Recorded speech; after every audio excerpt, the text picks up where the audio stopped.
Okay, good afternoon, everyone. Thank you for joining us for the webinar, Overdose Recognition, Naloxone Administration, and Us, Empowering Action for Safety and Overdose Prevention. My name is Bianca SantaMaria, and I work for the University of Arizona Center for Rural Health. And I have my colleague here, Elena Cameron, who also works for the University of Arizona Center for Rural Health. Thank you again for joining us. We will now start the presentation.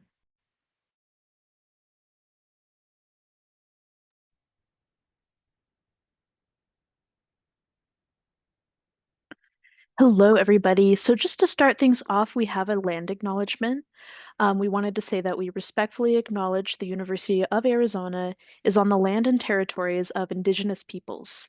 Today, Arizona is home to 22 federally recognized tribes, with Tucson being home to the O'odham and the Yaqui.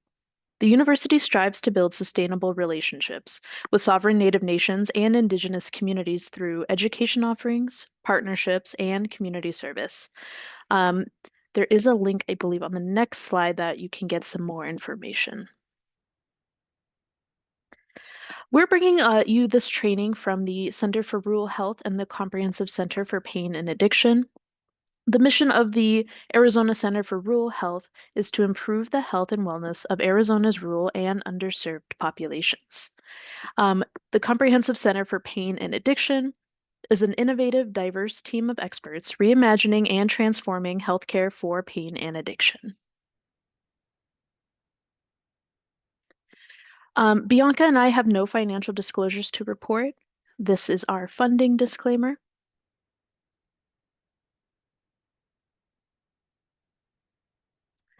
And we just want to pause to recognize all the people who have lost their lives due to accidental poisoning, substance use, misuse, and addiction, and their families and communities. In 2021, 106,699 drug overdose deaths occurred in the United States, which is a 14% increase since 2020. We continue to work to develop and implement evidence-based solutions for current and future generations. We recognize that more than 22 million people report resolving their substance use issues. Prevention, harm reduction, treatment, and recovery works. These are a couple of our learning objectives. We are going to be covering wellness exercises, going over some definitions, touching on stigma, assessing the current opioid epidemic in Arizona, recognizing the health disparities and stigma surrounding substance use disorder, and summarizing the signs of an opioid overdose. A couple more learning objectives. We will be preparing to respond to an opioid overdose using naloxone, going over some aftercare planning. We will be covering a community resource activity, and we'll be learning to apply harm reduction strategies and becoming aware of safe use, storage, and disposal of opioids. So we kind of wanted to begin with a wellness activity. We recognize that taking the time for self-care is important in the work that we do, and that breathing exercises have been shown to help manage stress as well as improve concentration. So I will reshare my screen here. And please let me know if the volume is okay. Feel free to keep your eyes open or closed during this activity. And here we go. If it's comfortable for you, let's begin by taking a gentle deep breath in through the nose and out through the mouth. And with that exhalation, adopting a comfortable posture of awareness, returning the breath to its natural rhythm and allowing your attention to gently drop into this present moment. And without turning or looking around, just lightly bringing into your awareness all that's in your surrounding space.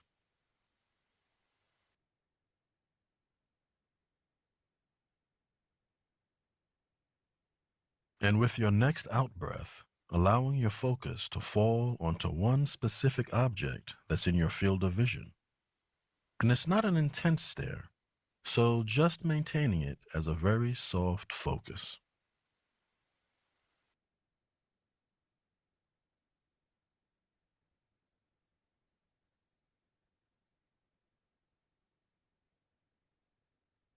And this is a gentle practice, so if at any point the eyes become fatigued, allowing yourself to gently close them for a moment or two, and then reopening them, nice and easy.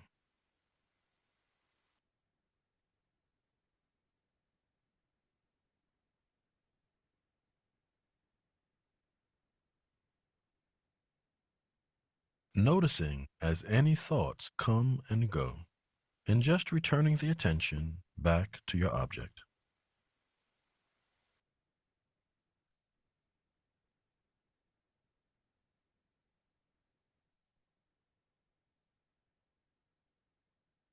And now letting the focus zoom back out again, being aware of your surroundings, perhaps blinking a few times, allowing this cultivated focus to follow you into your next activity. That was just a nice little wellness activity we do. Continuing forward with a couple of definitions. Substance use disorder sorry, kind of adjusting here. So continuing on with some definitions, substance use disorder, according to the National Institute of Mental Health, is a treatable mental disorder that affects a person's brain and behavior, leading to their inability to control their use of substances like legal or illegal drugs, alcohol, or medications. Opioid use disorder, again, according to the National Institute of Mental Health, is defined as the chronic use of opioids that causes clinically significant distress or impairment. A quick caveat is that most people who use or misuse alcohol or drugs do not have a substance or opioid use disorder.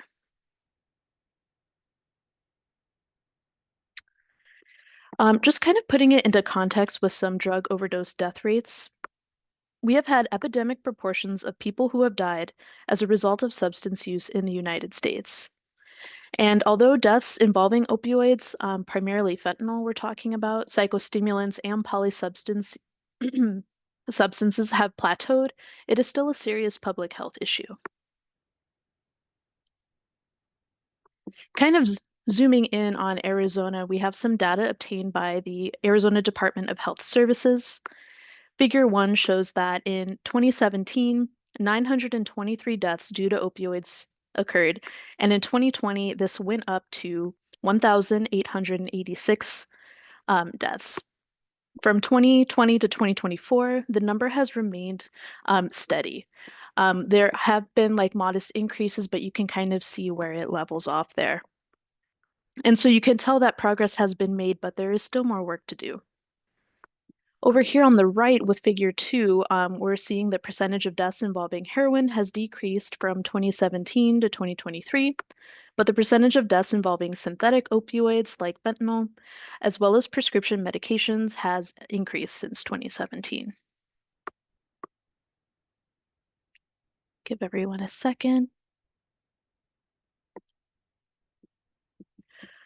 Drug overdose is the leading cause of unintentional injury deaths in the US in the age group from 1 to 44 years old. The majority of these opioid overdoses happen at home and alone, which means that we're seeing over 5 Arizonans die per day from an opioid overdose.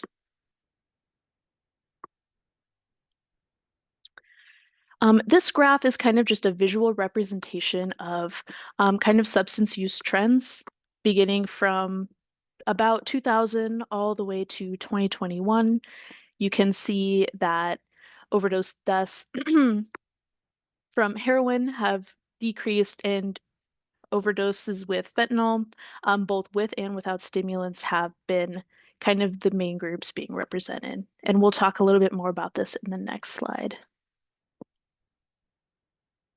The opioid epidemic has been categorized into 4 waves.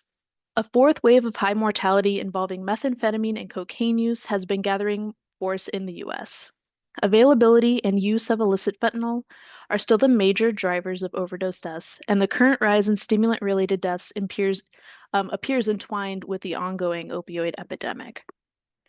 And so really quick, just some definitions. When we're talking about polysubstance use, we're talking about the use of more than one drug at one time or within a short period of time. And so this happens both on purpose and by accident. When we're talking about stimulants, we're talking about things like cocaine, methamphetamines, amphetamines, which increase heart rate, blood pressure, and can increase risk of serious health conditions. So kind of moving on, the Centers for Medicare and Medicaid Services Healthy Communities Framework developed 5 priority areas to further advance healthcare delivery and improve health outcomes for individuals supported by CMS programs. And so these recommendations aim to improve communication between clinicians and patients about the benefits and risks of prescription opioids, improving the safety and effectiveness of pain treatment, improving pain, function, and quality of life, reducing risks associated with opioid pain treatment, and increasing access to health services for individuals living with disabilities. Kind of contextualizing more about these priority areas with substance use disorder and opioid use disorder. We're talking about access to treatment. So rural and underserved communities face major barriers to substance and opioid use disorder treatment, including limited providers, stigma, and lack of access to medications for addiction treatment. Locally driven solutions have shown promise in expanding access, especially when tailored to community needs. Moving on to quality of care. Even when care is available, it might be lower in quality due to, again, limited resources, lack of integrated services, and challenges treating co-occurring disorders in rural settings. And so these gaps often result in inconsistent care and fewer opportunities for recovery. Also, just taking a look at other social determinants of health, integrating substance use treatment services into mainstream healthcare might be hindered by barriers at multiple levels, including patient sociodemographics, financial constraints, and legal concerns. Provider limitations in training and time, and systemic issues like insufficient leadership support and financial resources. Addressing these challenges requires targeted strategies that consider the specific needs and circumstances of rural and underserved populations.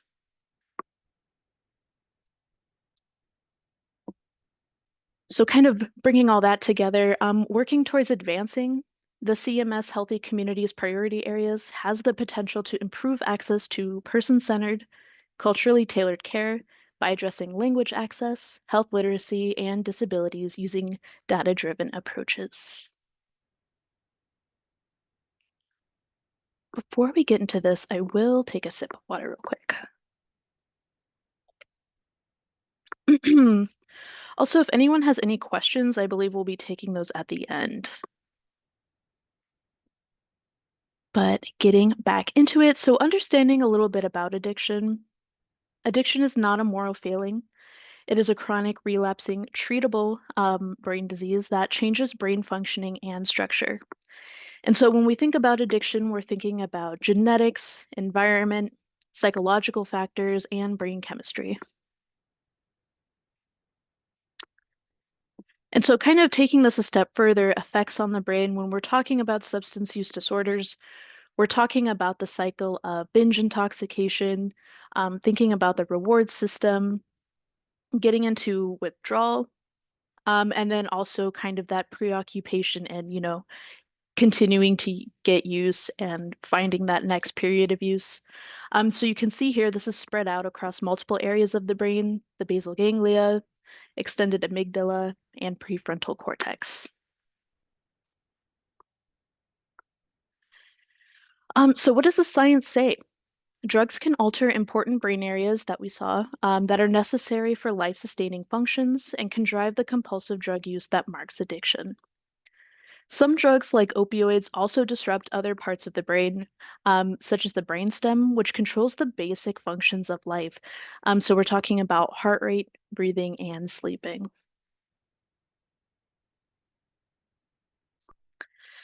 Pivoting to stigma a little bit and talking about that.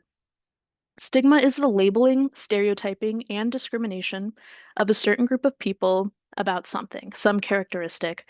And so today we're talking about stigma surrounding opioid and substance use disorders. And so really, Stigma can come from within, self-stigma, where there's self-blame, feeling of hopelessness, maybe not deciding to get into treatment because of their own beliefs about themselves. They might experience stigma from others, which could even be family and friends, where there's a view that the substance use disorder is a moral failing instead of a medical condition.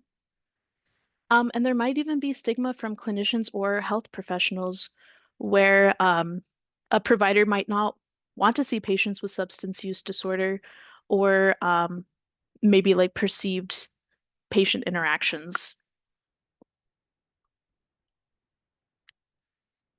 And so we just have a couple of examples with stigma and language choices.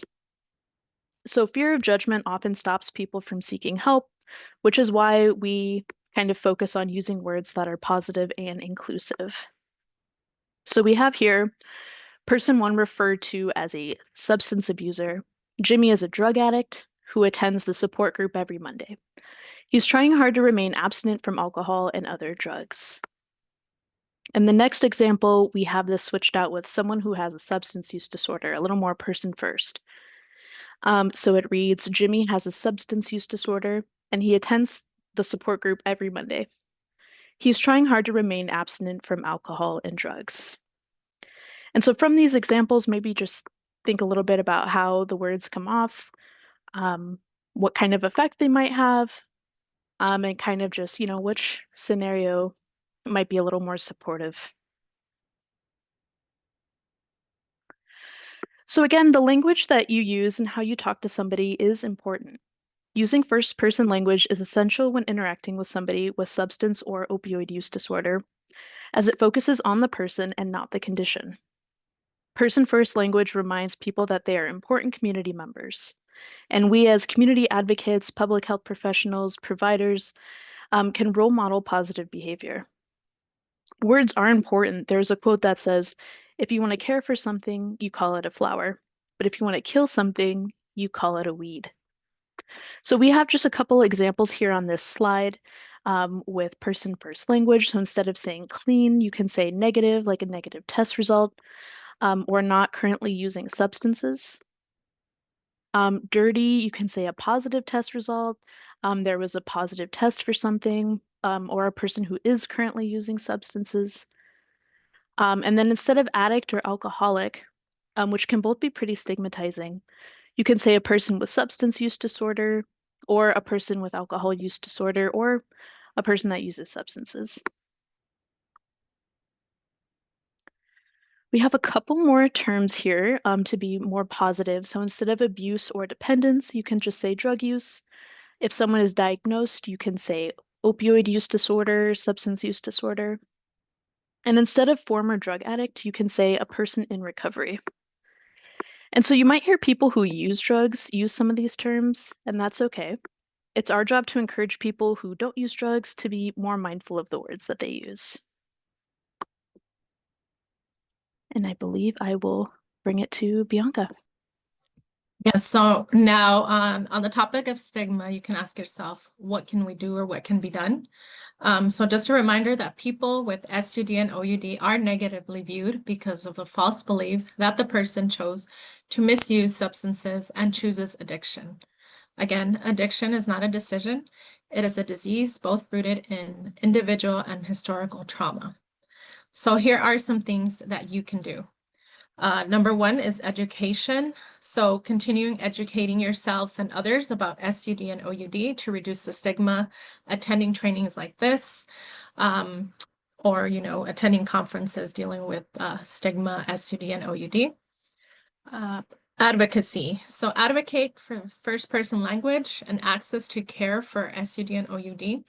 Effective treatments, use medication-assisted treatment, which is MAT, for OUD with psychological or behavior treatments. Also push for policies that advocate for first-person language that will extend access to care for those people who have SUD, OUD. And policies should address barriers to medications for OUD and SUD and improve access to treatment. Very important is being supportive. So make sure to use supportive language, non-judgmental words, treat others with respect, and be there to listen. Refrain from using judgmental language and show compassion. And then last, bring attention to this topic. So attending and presenting at conferences surrounding this topic can help others become aware. Okay. So now we're going to talk about risks for overdose. So it's important for everyone to know the risks of an overdose and what to look for. Some risks are mixing drugs, polysubstance use, as was mentioned earlier in the presentation. Examples are mixing alcohol and opioids, mixing cocaine and benzodiazepines like Xanax and Ativan. Drug purity is another risk factor for an overdose. For example, street drugs can be contaminated with fentanyl, which is 50 more times potent than heroin and 100 times more potent than morphine. Low tolerance. So if somebody was in jail for a long period of time or hospitalized and they come out and use drugs, that can also be a high risk for overdose. Since they've been absent from it and they come out and use, it can affect them at a higher rate. Using alone is another big risk factor for overdose. So encourage others, if they are using, to not use alone, and to always, unfortunately, have somebody available to call 911 if that does occur. And then lastly, we have a compromised immune system. So someone who has HIV/AIDS or other immunocompromised illness is at higher risk for an overdose. Okay, so here are the signs of an opioid overdose. They will be reviewed more in detail in a video that we will be showing shortly. But here they are. It's inability to wake up. They're unresponsive to stimuli. They have blue or pale lips and nails, very limp body, slow heartbeat, or irregular or absent breathing, choking, gurgling sound, pinpoint pupil. I do want to make a point, though, that they might not show all of these signs. They might show only a few, so it's very important to just be aware of them and be vigilant. So here's a summary of steps you should take if you do suspect an overdose.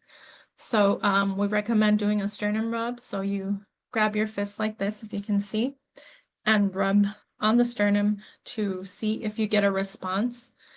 If you don't get a reaction, call 911 and provide naloxone. Rescue breathing is recommended. Again, if you do not feel comfortable with providing rescue breathing, please follow the 911 dispatcher's instructions.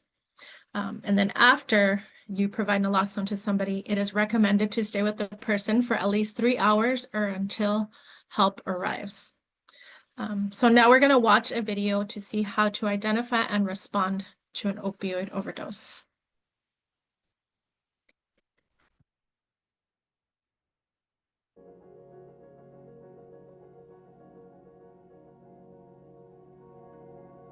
I'm Dr. Melody Glenn. I'm an emergency medicine, addiction, and EMS physician with the University of Arizona Banner. I also volunteer with Cochise Harm Reduction. Today I'll be showing you how to use naloxone to reverse an opioid overdose. Naloxone is a nasal spray that is used to reverse an opioid overdose.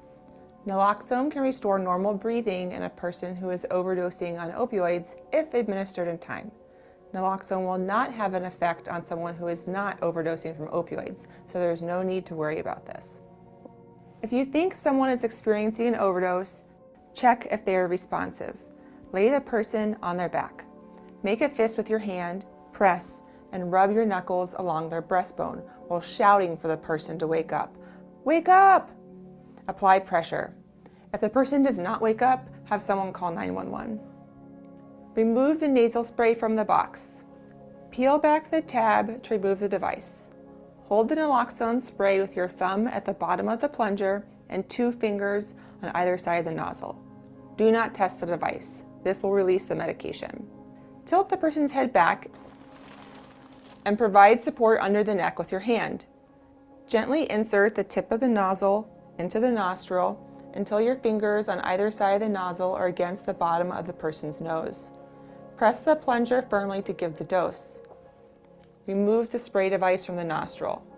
Begin a timer for 2 minutes so you know whether a second dose will be needed. If needed, and if you are trained, provide rescue breathing. Follow the 911 dispatcher's instructions. If there is still no response from the individual after 2 minutes, give a second dose of naloxone in the other nostril using a new spray device. If the person starts to wake up, place them in the recovery position. They may be experiencing opioid withdrawal and may feel very sick. Explain to them that they have just experienced an overdose. Help them get comfortable. Don't leave the person alone for at least 2 hours. Naloxone is temporary. It will last from 30 to 90 minutes. It is important for someone to stay with the individual for a couple of hours or encourage them to go with medical transport. Naloxone only works on opioid overdoses, not on any other kind of drug. Naloxone is safe to use. It will not affect someone if they are not experiencing an opioid overdose. Someone can experience withdrawal from getting naloxone. Give the individual space after you use naloxone on them, but remain nearby. It may feel like having an extremely painful flu. They may feel sick, throw up, or experience any of the effects listed here. Body aches, sweating or shivers, runny nose, fever, weakness, restlessness, irritability, agitation, nervousness, or diarrhea.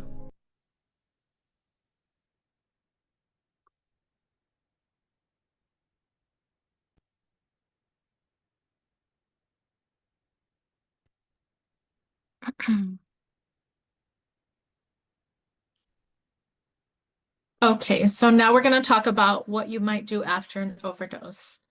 So again, once someone has experienced an overdose, they might feel ashamed, they might feel some feelings of guilt. So always be supportive. Ask open-ended questions. For example, how would you like things to be different? Show them that you care and show them that you are listening. If possible, help them locate a treatment center where they can go to get help. And also remind them that getting help is okay. Follow up and check on them if you have the capacity to do so.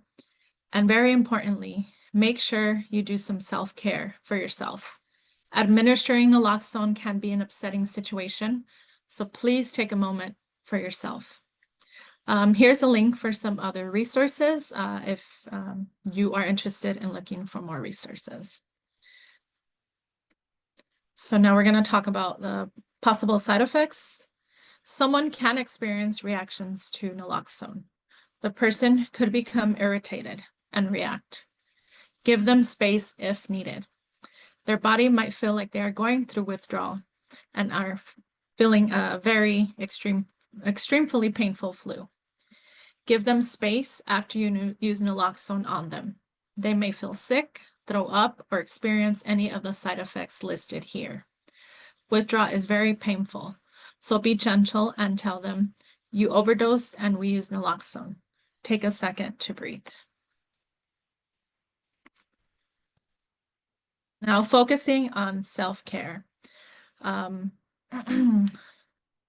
wait for the next slide. Okay. If you administer naloxone, it's important to take time to process the experience. You might notice the effects of this experience immediately, in a few days, weeks, or even months later. The experience has activated your stress response, and now it's time to bring you back to homeostasis. So remember, take time to check in with your body. How's your breathing? Do you have tension? Are you replaying the experience over and over in your mind? Allow time to metabolize the experience by engaging in activities that can bring you calmness, like meditation, reading, writing, or being around family and friends, and exercise as well. Know when you need to get help. There is no shame in seeking help if you're having a difficult time following this experience.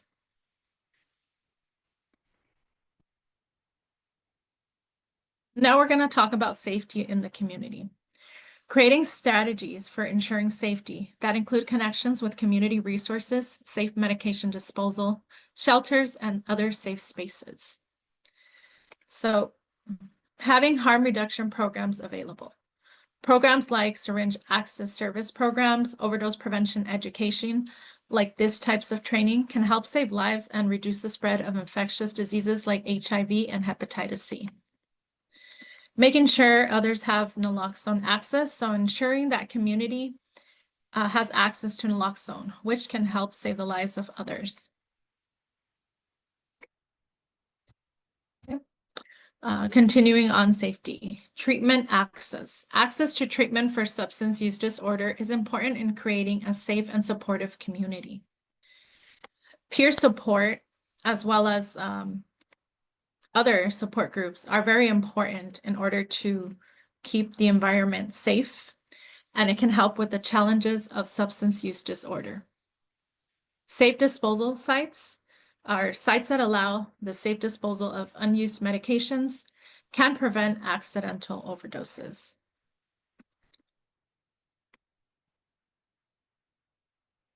And then collaborative problem solving, so community efforts. Collaboration between local government, community leaders, law enforcement, healthcare providers, and schools, as well as other local organizations, creates an extensive network of support and safety within your community. And then most importantly, we've talked a lot about stigma today. So stigma can reduce the chances of someone going to get help. Creating a supportive and non-judgmental environment can help make a difference and can increase the chances of someone getting help. Now we're going to talk about some harm reduction tips. Again, as much as we want to say, people aren't using, we are aware they are using. So advise others not to use alone. Inform them to use fentanyl test strips so they can test the substances that they are using. Know how to recognize the symptoms of an overdose. Learn how to administer naloxone. It could save a life. Always try to carry naloxone or have it in an area that can be accessible to others if needed. Learn about drug syringe programs so that others are aware that they are available in the community or in the area. Safe medication disposal. Again, they can prevent accidental overdose, get rid of unused medications, and then talk or educate others about the dangers of mixing substances like polysubstance use that we talked about earlier. Okay, now we're going to talk about the safe use, storage, and disposal of opioids. So again, important, safe use medication as directed, and don't share your medications. The medications prescribed to you should be used for you and only you. Storage, ensure that you have your medications locked, keep them out of sight so that they're not accessible to children or others. And then disposal. There's a lot of prescription take-back programs. Make sure to dispose of them correctly. So mixing with undesirable substances, sealing them all in a bag and throwing them away. Okay. So in Arizona, we have a few statewide resources that can be used in the communities. Anyone can call the ORA line or Arizona 211 for resource support. 988 is a national helpline to help in a crisis and is available in every state. You can look up where to dump your drugs at jumpthedrugsaz.org.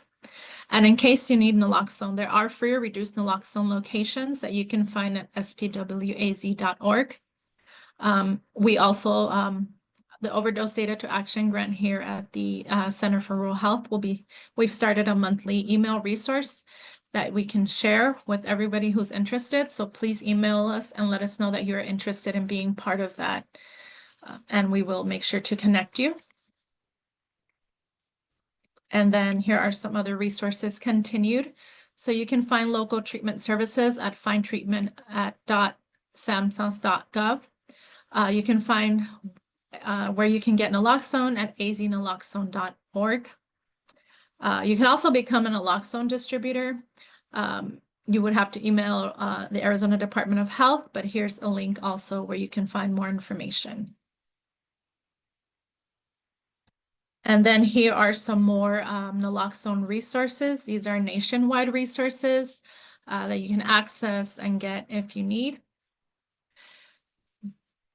Okay, next slide. We also have some county-specific resources. Since our neighbor is Maricopa County, we thought it would be important to provide some resources that are available in Maricopa. And then lastly, we have resources in Pima County here where you can find naloxone resources as well as other tools that can be available to you.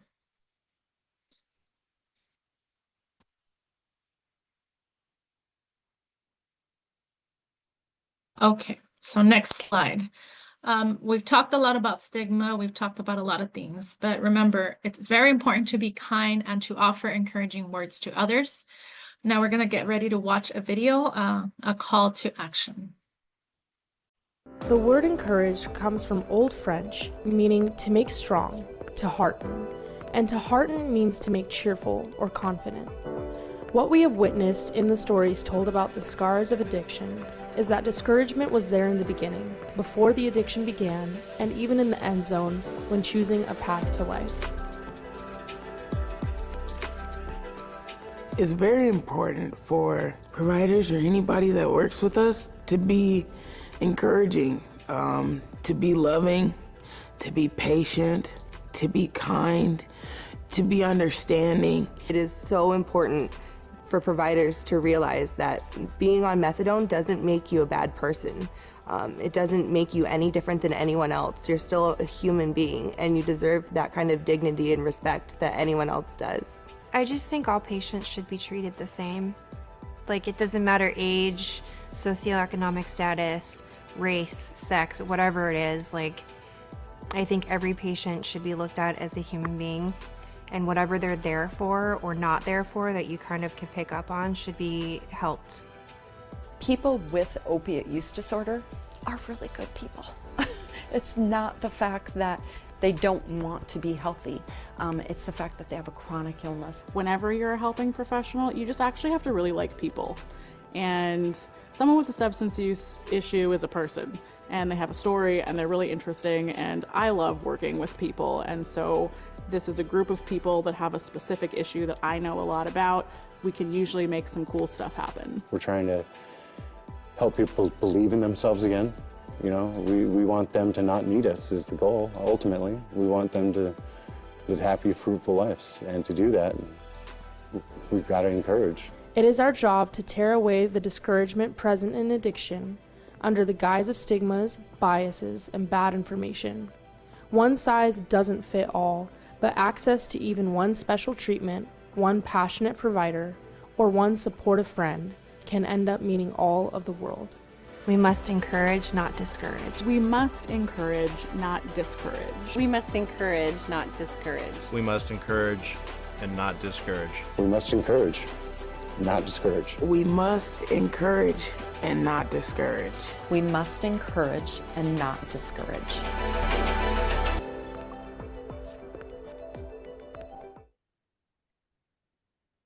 Okay, so now we are going to have a few minutes for a little bit of discussion. You can either unmute yourself and answer the question, or you can put your answer in the chat. So we talked about a lot of different things today, and now we want to talk about ideas or strategies that you might have that could be effective. First question is, what are the most effective strategies for empowering communities to prevent overdoses? Okay, and I see that Jennifer has her hand raised.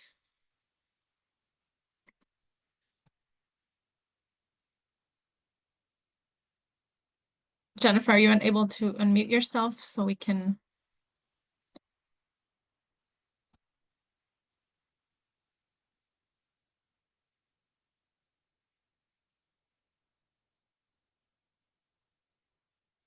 Or if you would like to go ahead and put it in the chat if you're not able to unmute yourself.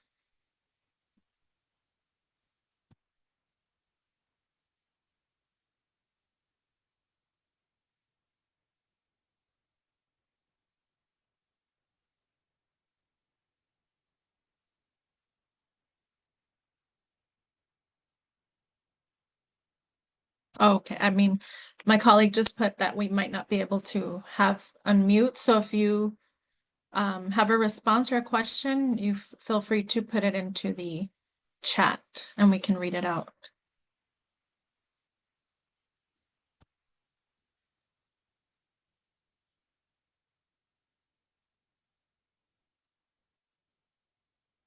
Okay.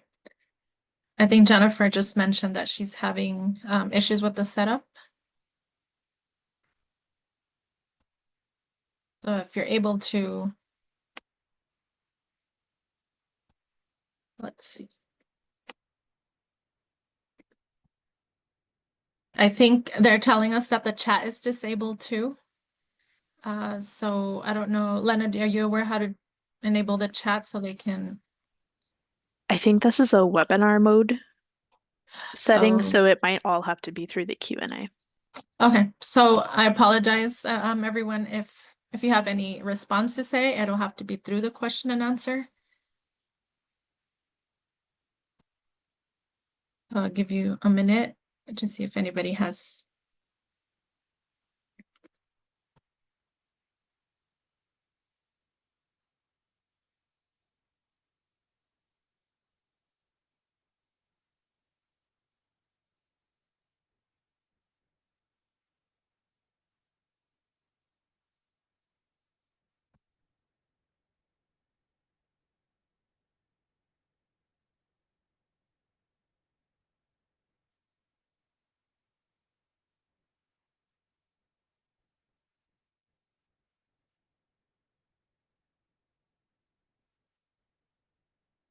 Again, since somebody's having issues with it. So if you're not able to answer or due to the technical issues, we apologize, but here, okay, so we have a response from Madison. Madison does say that we can educate our communities about what drug addiction is like and how it can affect people and advocate for less stigma. That's a very good response, Madison, because definitely stigma is a big barrier, and how we can help in empowering communities is to reduce that. And then we have a comment from Lila. I'm sorry if I said your name wrong, but in order to empower others, I think that there needs to be more access to how-tos in our community. And that's excellent, because I think by educating ourselves and our communities on how to do certain things, for example, how to administer naloxone, you can save a life and make a big difference in that. So thank you for that.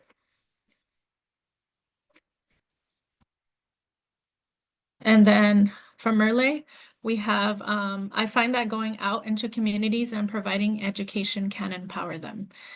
Very true, 100% true. Education is power. So being aware of what issues are going on and how to resolve them or how to work together can definitely is an effective strategy for empowering communities and preventing overdose. So moving on to the next question.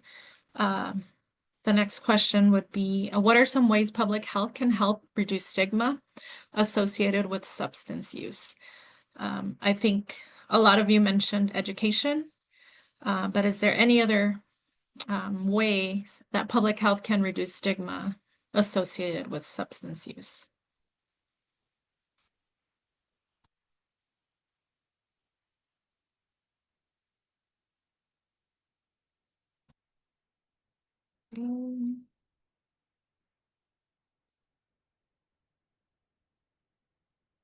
And then in combination, if anybody is answering, but ways we can improve overall our community. We talked about safety, we talked about stigma. So anything that you can think of in ways that us as health professionals, as community health workers, as doctors, whatever your role may be, think of ways in which you can improve. Again, education, as others mentioned, is power. So that's definitely something that's very important. Okay, moving on to the next slide. Okay, so we don't have time to do this activity, but I think it's very important to be aware of it. Again, we focus a lot on self-care in this presentation. And we want you as healthcare providers, whatever your role may be, to take time to provide self-care. This is an activity. It's called Mingus Pods, and it emphasizes the importance of having a network of care that is protective and rooted in trust. So this activity can help you create a safety net that doesn't just respond to emergencies, but also nurtures and sustains each member in everyday life. Again, you can use this activity to do either a self-care activity, a team building activity. Again, stressing that self-care after administering naloxone is just vital. I mean, it could be a very stressful situation. It could be somebody that you're close to. It could be even with a stranger. I mean, it's a stressful situation. So ensuring that you have the right care and support for yourself is important. So again, this is a QR code that you can scan or copy to access the pod worksheet. It's, you know, it's a concept of pods that you can build on stronger and more resilient communities, and everyone's well-being is prioritized. So it's an activity that you can do at work, with your family, again, focusing on self-care. So next slide. So the 4 key takeaways that we want you to leave with today are people who use drugs are not bad people. They're just people. A substance use disorder is a chronic relapsing brain disease, and naloxone reverses an opioid overdose. So important, save a life, carry naloxone. And then last, be kind to yourself and the community. And at this time, we're going to ask that you take a poll. I think we have some comments. Let's see, I can refer to them. So speaking about SUD and OUD as medical conditions, very true, Kara. Thank you for that comment and for recognizing that. And then we have another comment from Madison. Public health can have mobile clinics and rehabs, which would also improve the community. That's definitely an important idea to dive into. So again, thank you. We're going to ask all of you to please take this poll.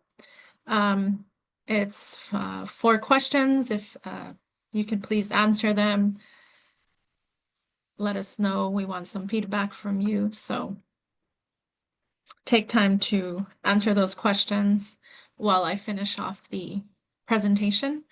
So next slide. Okay, if you have any questions or are interested in any of the information we presented today, here is mine and my colleagues' email. Feel free to reach out to us. We can definitely connect you to whatever it is that you need. We're happy here to assist you. And then next slide. We just want to thank all of you for taking the time to take this training. Again, it's people like you that are making a difference, learning about what is happening in the community in terms of SUD and OUD. You're here getting empowered, getting tools that you can help others learn on how to recognize an overdose, how to administer naloxone, how to decrease stigma in all settings and create a safer community for all. So on behalf of me and my colleague, we want to thank you for the time you took to attend this webinar. Please take time to answer the poll questions, and we appreciate your time. Anything you want to say, Lena? Or? Nope, just thank you all for being here and for taking the poll. Yes, thank you.